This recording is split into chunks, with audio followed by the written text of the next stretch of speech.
Welcome to BeerDisciples. I'm Ross Quintana, and today we're at the Flying Goat, and we're having a 120-minute IPA from Dogfish Head. So here we go.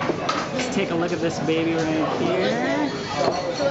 It's got a pretty nice color. Actually, it's a lot lighter than I thought it was going to be. I thought it was going to be a little bit darker and a little bit more complex, but it still looks pretty good. A little bit of cloudiness. Decent head, but it dissipated kind of fast. So let's check out the nose. Oh, actually, what am I doing? Pardon me. Good beer deserves a good glass. Oh, what is up now? Okay, I overpoured that. I haven't even drank, and I've already overpoured myself. Okay. You can see a nice color right there.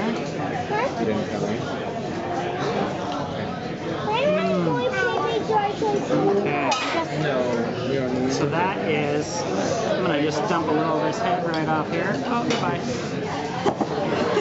So I can get a nose on there.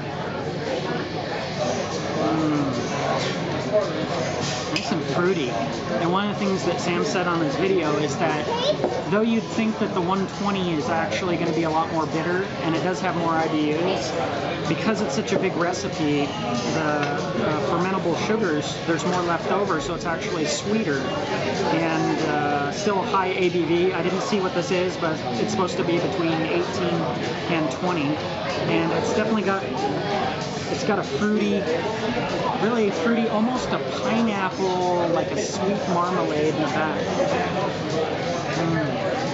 Let's check out the taste. Thank you.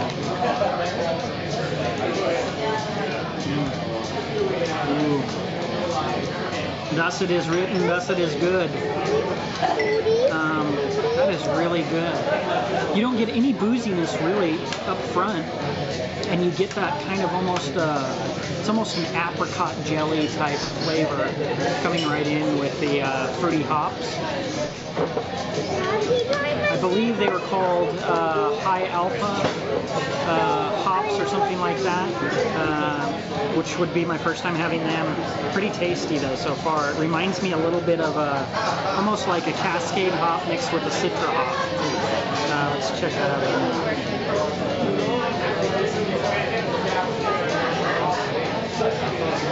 Wow, that is really good.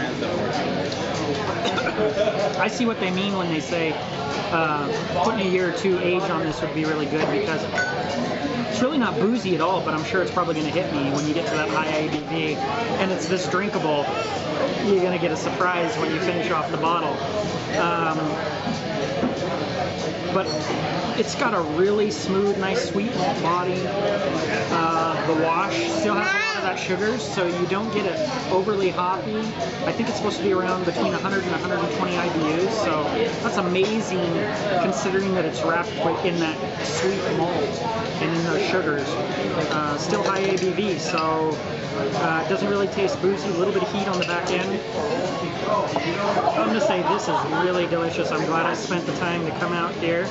Shouts out to Christopher for the invite, and this is exceptional. I can see why people gobble up a case of this when it gets released. I would definitely buy this again. Reminds me a little bit of Mercenary, and one of my other favorite IPAs that uses mostly Cascade hops, but definitely a little bigger and with a little more booziness in the back. So I've got to give this, I'm going to give this a 99, and I'm going to give it, overall, I'm going to go with a 98, and I'm going to go with a 99 for the style, and I'm going to say this is definitely A+ work for an IPA.